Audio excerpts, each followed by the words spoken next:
Ready হচ্ছে এক বোনের বিয়েতে যাওয়ার জন্য। টানটা শুনতে খুব অড লাগছে, তাই না?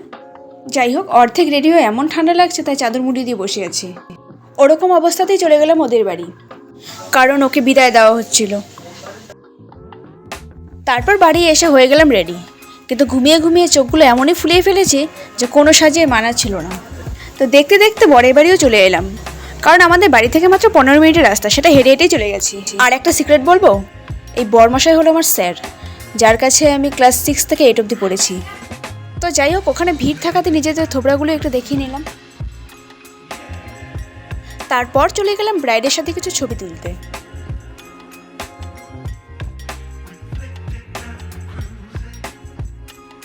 কথায় আছে না, সামনের মানুষ ট্রেন ফেল করে, তেমন হয়েছে আমাদের অবস্থা। ওখানে যেতে যেতে 11টা বেজে গেছে, তাই ফুচকা চাপড়া ক্লোজ করে বসে পড়লাম খেতে। আর ব্লগটা কেমন লেগেছে জানাতে ভুলো না কিন্তু।